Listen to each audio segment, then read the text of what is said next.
안녕하십니까. 사주상담가 이기호입니다. 이기호 인상학 강의 마이상법, 오늘 두 번째 시간으로 12궁이 되겠습니다. 우리가 마이상법을 배우는데 처음이니까 여러 가지 전문적인 용어가 많이 나오잖아요. 그래서 여러분들이 일단은 사람의 얼굴에서 이 전문적인 용어가 어디에 해당이 되는지 그것을 익히는데 중점을 두시길 바랍니다. 여기에 보시면은요, 총 12궁이 나와 있습니다. 이 12궁이라는 것은 관상에서 사람의 얼굴을 분석할 때 중요하게 보는 12개의 핵심적 부위입니다. 그런데 이 12개가 지금 이 마이상법이 역사가 너무 오래되다 보니까 1000년이나 됐잖아요. 이것이 약간 다른 경우도 많이 있습니다. 예를 들어서 상모궁이라는 것을 12궁에 넣기도 하고 부모궁을 제외하기도 하고요. 그리고 이 광대뼈, 강골에 있는 것을 명예궁이라고 해서 넣기도 합니다. 그래서 일단 여러분들이 명궁서부터 부모궁까지 이 해당되는 부위를 익히는 것에 이제 집중을 하시고요. 처음 공부하시는 분들이 이것의 하나하나의 의미를 또 너무 자세하게 따지다 보면 힘들어집니다. 공부가 힘들어져요. 그래서 오늘이 두 번째 시간인데 여러분들이 지금은 가벼운 마음으로 이런 관상학적인 용어가 있구나 이렇게 생각을 하시고 이런 것이 어디에 해당이 되는지 한번 잘 살펴보시길 바랍니다. 자, 그럼 여기에 보시면은요, 우선 이마가 있잖아요. 이마가 딱 있으면 이마 가운데가 갈록궁이에요. 그리고 양쪽으로 부모궁이 있습니다. 그리고 복덕궁이 있고 이마 맨 끝이 천위궁에 해당이 되죠. 그래서 일단 사람의 얼굴을 부위별로 봤을 때 이 이마에 해당하는 것이 갈록궁, 부모궁, 복덕궁, 천위궁이 해당이 되는구나. 이걸 아셔야 되고, 그렇다면 맨 끝이라고 할 수 있는 이 턱을 노복궁이라고 합니다. 그리고 여기에 보시면은 이제 이 눈썹에서부터 이 코 있는 데까지 이쪽 부분, 이쪽 이 가운데에 있는 부분을 한번 보셔야 되는데요. 우리가 보통 인당이라고 하잖아요. 눈썹과 눈썹 사이, 이것을 명궁이라고 하고, 상근이라고 하는 눈과 눈 사이를 지렛궁이라고 합니다. 그리고 눈썹이 형제궁이고요. 그리고 눈썹 밑에 이 눈두덩이가 전택궁에 해당이 되겠습니다. 그리고 눈 밑에 여기 눈 바로 밑에 부분이 남녀궁에 해당이 되고요. 그리고 눈 끝이 처첩궁에 해당이 되겠습니다. 여러분들이 이것을 보실 때는 한자로 보시는 게 좋아요. 한글로 써 있는 것보다는 한자로 익히셔야 그 뜻을 이해하는 데 도움이 된다, 이렇게 볼 수 있습니다. 그러면 하나씩 가볍게 그 의미를 살펴보도록 하겠습니다. 우선 명궁이라는 것은 여기 보시는 것처럼 눈썹과 눈썹 사이를 말하거든요. 처음에 배울 때 눈썹과 눈썹 사이를 뭐라고 했죠? 인당이라고 배웠습니다. 이 인당하고 같은 자리를 이제 명궁이라고 합니다. 그러면 사람들을 이렇게 딱 볼 때 이 인당하고 상근하고, 그리고 코에 있는 제백궁이라고 하죠. 이쪽 부분이 이렇게 딱 찰색이 좋은 사람, 이런 사람들이 성공할 가능성이 높다고 봐야죠. 그래서 이 인당을 이제 총명함을 상징한다, 이렇게 말씀을 드릴 수가 있고, 그 사람의 그 인생의 희망을 나타낸다고 볼 수 있죠. 희망이라는 것은 이 사람이 이쪽에 명궁이 좋을 경우에는 성공할 가능성이 높다, 이렇게 말씀을 드릴 수 있습니다.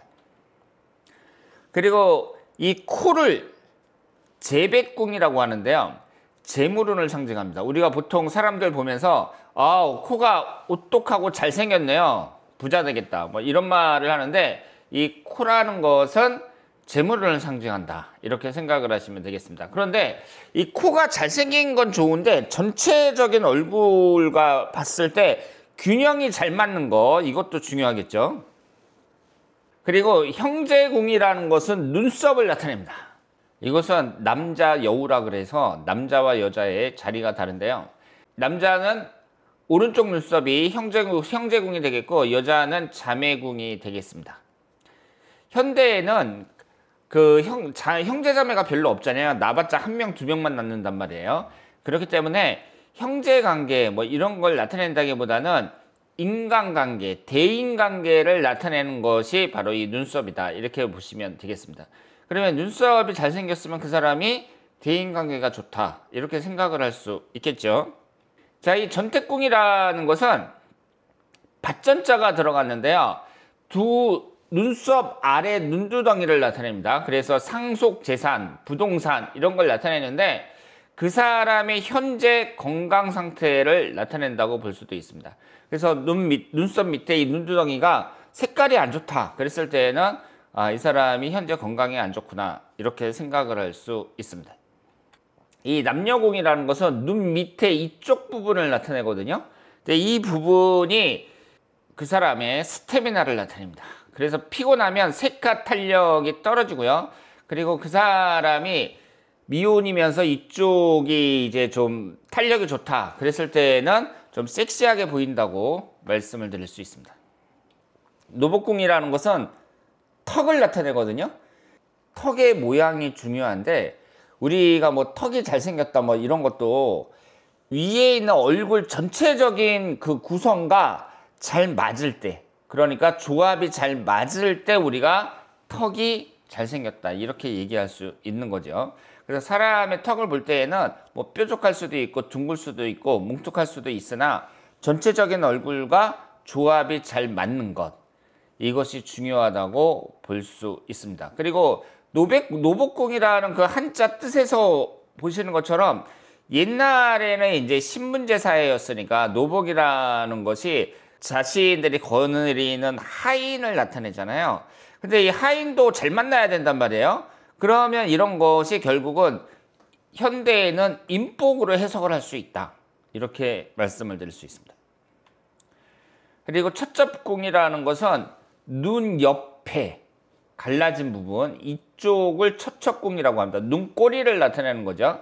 그런데 사람들이 많이 웃으면 이렇게 웃으면은 이 눈꼬리에 주름이 생긴단 말이에요. 그래서 위로 올라가는 주름이 많으면 그 사람은 40이 넘어서 성공하고 성격이 좋은 사람이다. 이렇게 볼 수 있습니다.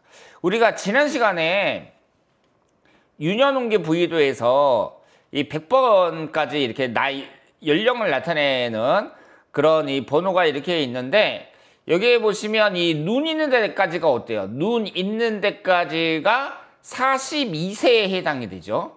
그렇기 때문에 이 눈꼬리 쪽으로 그 사람이 이제 줄이 많이 올라갔으면 40 이후에 성공할 가능성이 높다. 이렇게 볼 수 있습니다.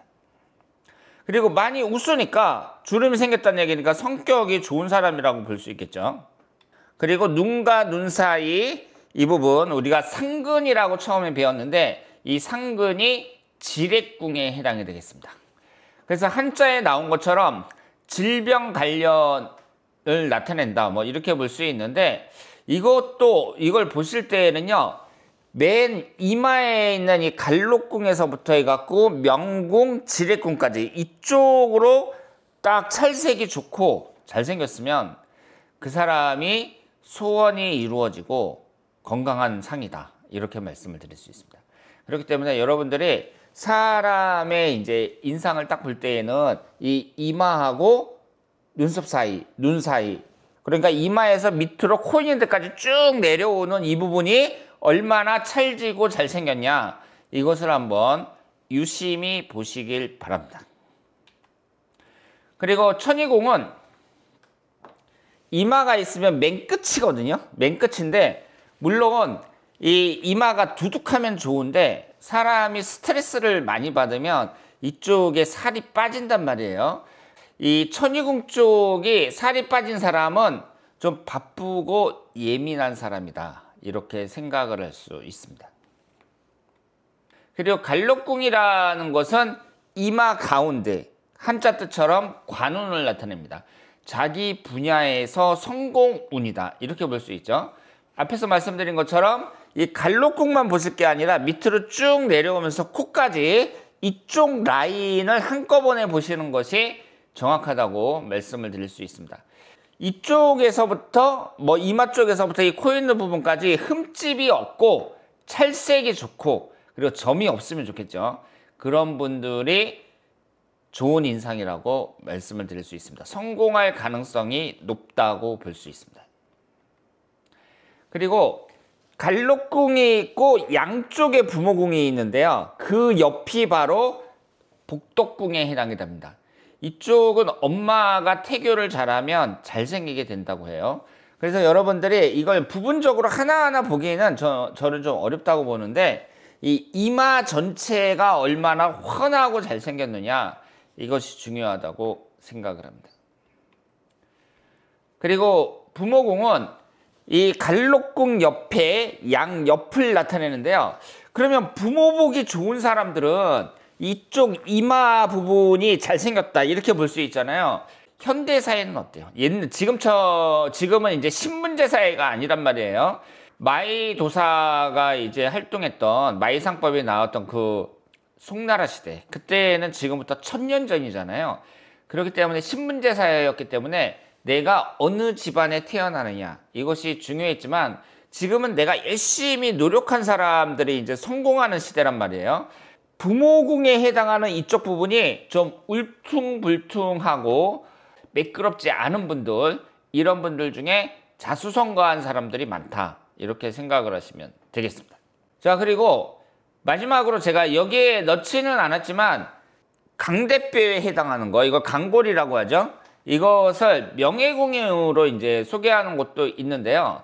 이쪽은 예전에는 특히 여자들 같은 경우에는 사회활동을 안 하고 남성들에게 억눌려 살았으니까 이 강골이 발달한 분들, 많이 이렇게 튀어나왔다든가 이렇게 발달한 분들은 그렇게 환영을 받지를 못했는데 요즘 같은 남녀평등 시대에는 여성 사업가라든가 아니면은 사회에서 활발하게 활동하는 그런 캐리어 우먼 뭐 이런 분들이 많다 이렇게 말씀을 드릴 수 있습니다.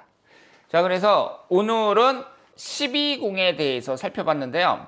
여러분들이 이제 인상학이라는 것을 처음 배우시는 거잖아요. 그래서 처음에는 얼굴의 이런 부위를 나타내는 이런 전문 용어들, 이런 것을 하나하나 익히시는 게 바람직하다 이렇게 말씀을 드리겠습니다. 자, 그러면 다음에 또 만나 뵙도록 하겠습니다.